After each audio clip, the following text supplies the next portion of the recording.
Hey Virgo, welcome to She-ruhz Tarot. This is a general read that is for the collective of Virgo. And it's for anyone that has Virgo anywhere in their natal chart. With a general read, Spirit will relay any message that they feel necessary to put forth. It can be regarding family, love, career, emotional status, you name it, it can be in it. It can be regarding anybody that's in your energy bubble, directed specifically to you, about your partner, about a family member, a friend, even somebody you ain't getting along with. Also, it can be in regards to something that's already happened, something that's currently happening, or something that is to come. It can also be directly towards you. It can be a swapped energy in regards to your other party that you're interested in, if it's regarding another person. And it can also be intertwined to where one card can describe both energies because your energies are so intertwined with each other. It happens a lot of times with couples that have been together for years and years and years. Their energies just mesh. Or twins. Very tight soul bonds, soulmates that are bonded. That also occurs. So apply this message where appropriate.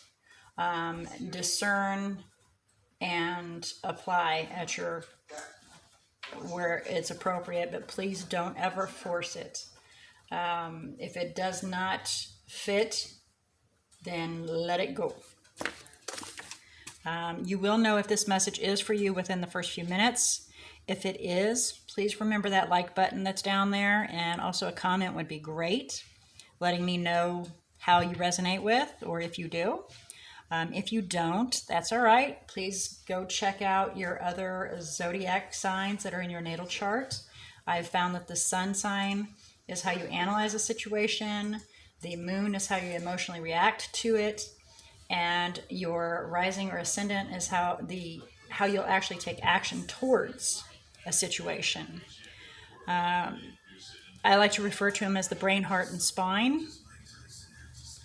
So may this message help open your eyes to see, your ears to hear, your heart to feel, and your intuition to guide you with discernment in choosing your own personal life path.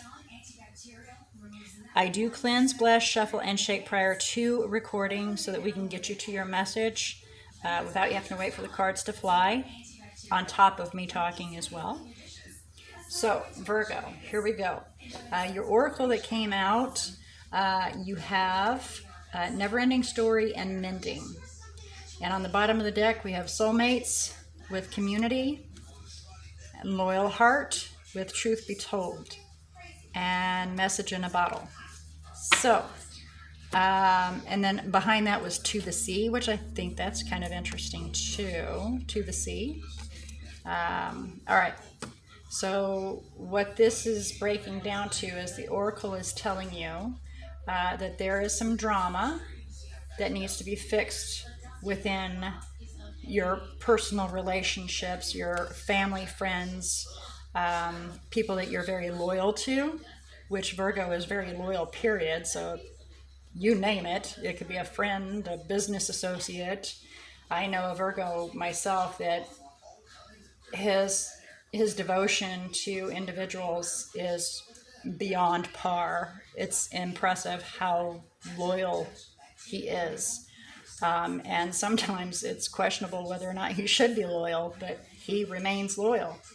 A truth will be spoken, and going with the flow of it. Okay. So that's an interesting oracle message.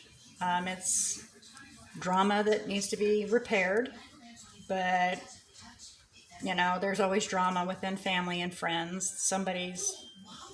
Somebody doesn't get along with another person. It's no big deal. If you got kids, there's always drama.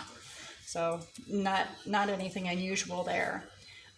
We have in the current situation, we have the Four of Raphael on its side, almost in the reverse, which I'm going to take that as a reversal because it is heading towards that way.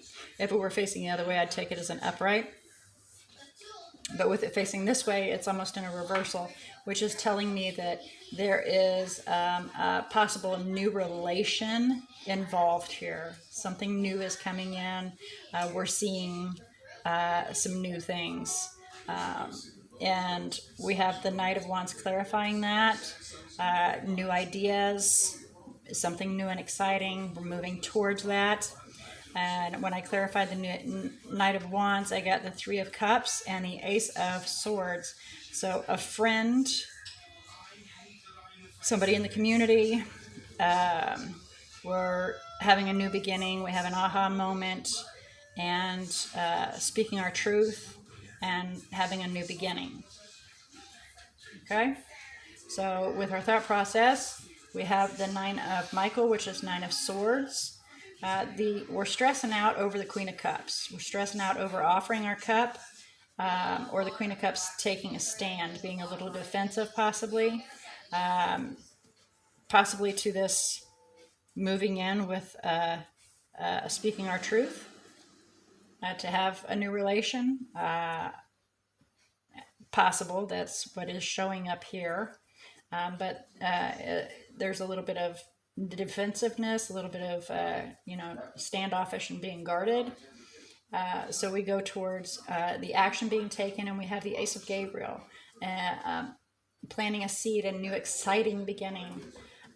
And then we have the Queen of Wands clarifying the Ace of Gabriel, which is the Ace of Wands. And being confident in ourselves, passionate, and going forward and making decisions without question. A Tower came in to clarify the Queen of Wands, a sudden realization that there's some frustration and some longing regarding the situation. Longing, wanting this new exciting beginning, wanting this new beginning and clarity. So we have the Perception, which is the Lovers.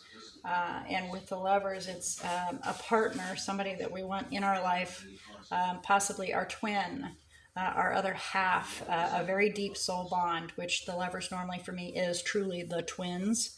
If you go with that part, it is your other half of your soul. We have, when I clarified the Lovers, the Star came out, some belief that our wish will come true, that we will attain our wish. And when I clarified that, the Seven of Swords in reverse came out. And what I'm gathering from that is there's a contract possibly being broke. And so I got a little confused by that, and I had to clarify that. And I didn't understand if we're believing that we're going to attain our wish, we're going to attain our goal, we're going to heal, and everything's going to go well, then why this breaking of contract? And so I got the Ace of Cups, a new love, creating a new love, or having a second chance, reconciliation. So I clarified the Ace of Cups and received the Wheel of Fortune, the Page of Wands, Page of Cups, and the Nine of Pentacles. So the wheel is turning. Our destiny is calling to create a new path, offer our cup of love to somebody that's single, independent, and confident, to have a new love. So breaking contract with something to create something new. And then for the outcome, we have the wheel. Again, destiny's calling. That wheel is moving forward. Things are changing. Gears. I just heard gears are moving. The gear cogs are turning. And when I clarified that, we have the Four of Wands, stability, foundation, success, possible marriage, family.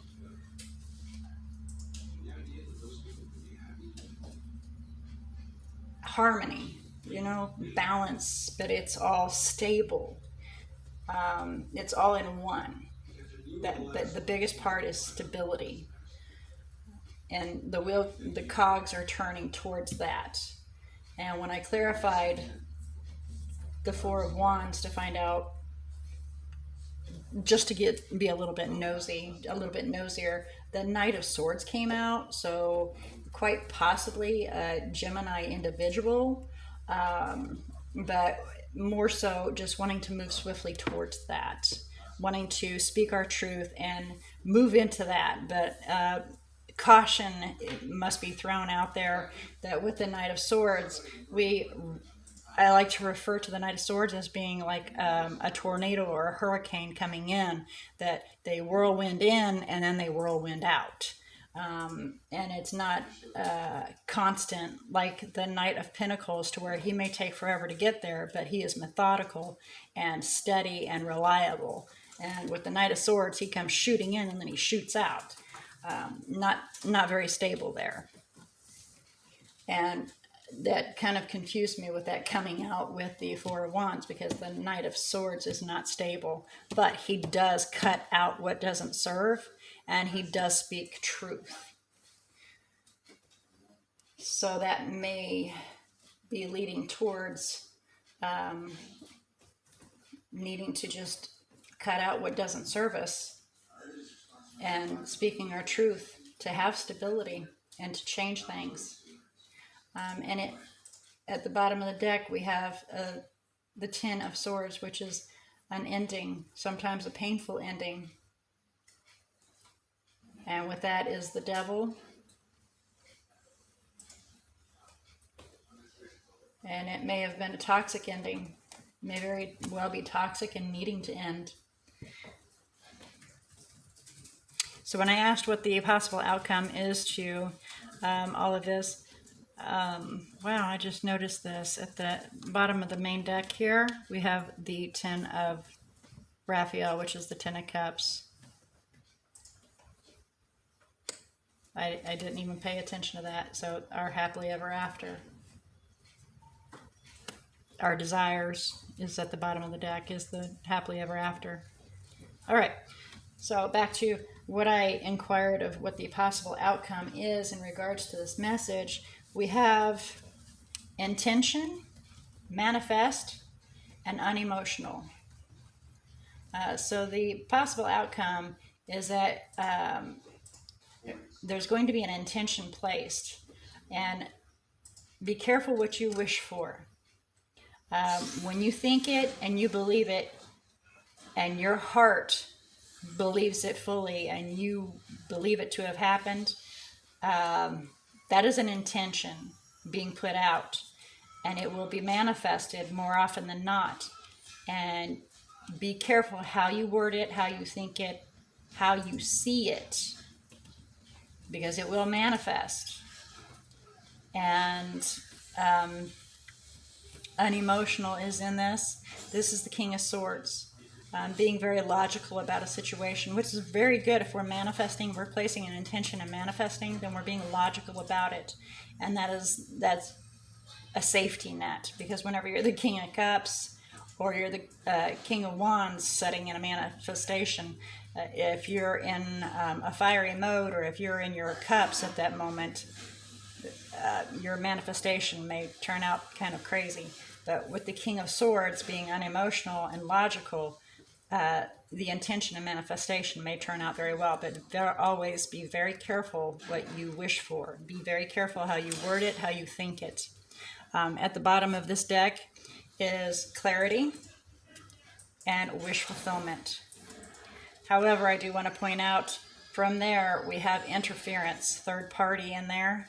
Somebody's going to interfere and cause some confusion. So again, be careful what you wish for. Okay, so any messages that I inquired about in regards to this message, we have lies only deceive you. So even though you're telling stories, everyone else is aware of the truth. So you're only, per se, lying to yourself. And again, energies can be swapped, so keep that in mind and apply it where appropriate. Lies only deceive the individual doing it. Blank slate would be best. Sometimes it's better to just start fresh. And then you've got brass ones, baby. So apparently you're pretty forthright in accomplishing tasks that you wish to accomplish, which is the King of Swords. So you must have some Libra in your chart somewhere, because Libras are the King of Swords. It can be air, but Gemini don't really do that. Aquarius and Libra do, as far as I've noted, astrologically and personalities. If anybody encounters something different and they can dispute that, please, I'm welcome to information being provided in the comments below. Just please be careful of how you word it and be nice. I love education and I love being educated, but being nice is always important in how we word things. So share if you will. Okay, so let's check out your energies that are within the read and see what energies you may be encountering. It's not necessarily the person, but it's more so the energy of. So let's take a look. And like I said, we've got the King of Swords, which is is Libra, but that is also a court card, so I don't truly do court cards. Manifesting is the Magician, which is Virgo. Okay. And Tower, there's Aries and Scorpio, Aquarius, Sagittarius. Okay. Sagittarius again, Gemini. And it looks like those are the energies within. All right. So, Virgo, I pray this message assisted you in opening your eyes to see, your ears to hear, your heart to feel, and your intuition to discern these messages coming through to assist you with making your own personal path choices. I do look forward to you visiting She-ruhz Tarot once again, and until then, may all your choices be blessed.